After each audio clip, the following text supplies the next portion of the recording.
What is up guys, Stu here. So the London Film Festival is well and truly underway, which means it's time for another review, because I saw some films, didn't I? And today's review is for The Last Black Man in San Francisco, so let's talk about that shit. Before we do get cracking on this one, please make sure you subscribe to make sure you're not missing any future reviews from the festival, because we got a film review every day, baby. We got reviews falling left, right and centre, willy-nilly out of our ears and eyes and noses. I need a doctor, someone help. So The Last Black Man in San Francisco is another one of those films which came out a little bit earlier in the US, got a lot of buzz, got me very excited, and I had to wait for But it's a directorial debut of Joe Talbot based on a screenplay by him and his best friend Jimmy Fails, who also stars in the film. It's getting complicated already. Essentially, it's kind of a love letter to San Francisco, and it follows the story of two young black men in San Francisco, one of whom is very, very much attached to this one house in San Francisco from when he was a kid. And that's all I'm going to say about the story, but it's essentially an exploration of what home means to you.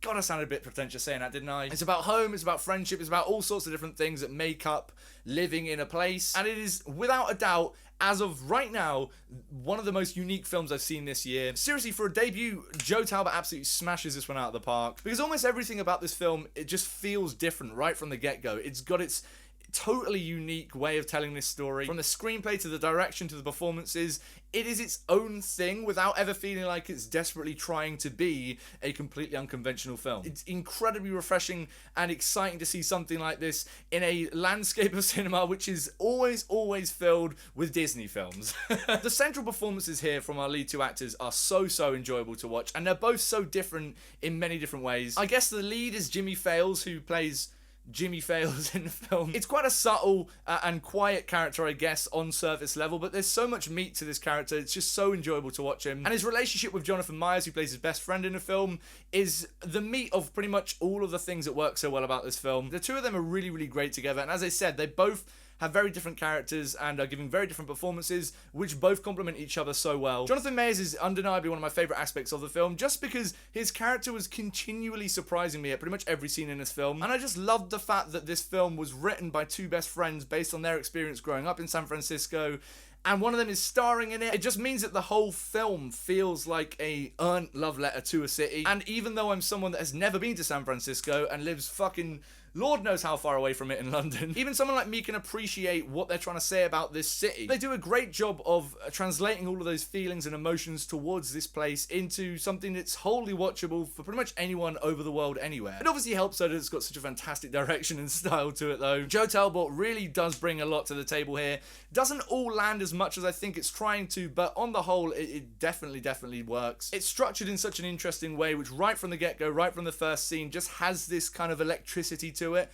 God, I sound like a dick saying that as well. The sequences in this film where they're skateboarding around San Francisco are just, I could have just watched hours of that shit on its own, seriously. But it's got this sense of humor and like genuine quirkiness throughout every frame of it, which is present in the screenplay and the characters, but also in the cinematography. I mean, this is a stunning film. I know it's so easy to say it, but honestly, every frame is like, oh, yeah, I want a painting of that. I will say there's one thing that I noticed that I'm not entirely sure if it's intentional or not about the cinematography. And it happens enough times to make me feel like it is intentional, but I want to bring it up anyway. The lighting can sometimes feel incredibly artificial. Like there's certain bounces where I'm like, yeah, I know that that's coming off a big reflector on the side of the camera. Thinking about it, I do think it's an artistic decision, so I'm not going to sit here and say it's a total criticism on my part, but it was slightly jarring when I noticed it. But there's enough glorious stuff visually in here to make you just go, I want to rub this film on my body. It's funny and moving as well. Like the actual themes in this film are really well executed. You're constantly learning about these characters and about their history and about their relation to the environment they're in. And Christ alive, the soundtrack. The soundtrack of this one is probably one of my favourite scores of the year. It's beautiful. As soon as I left the screening, I was like, well,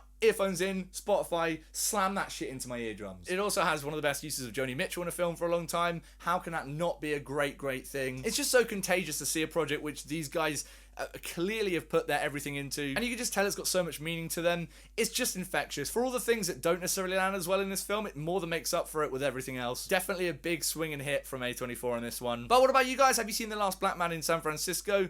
What have you thought about it? Let me know in the comments down below. I'd love to know. As usual, if you did enjoy this video and you want to see me talk about more shit, go ahead and click subscribe. It won't bite. See you guys tomorrow for some more London Film Festival reviews. Until next time, stay beautiful, mother truckers.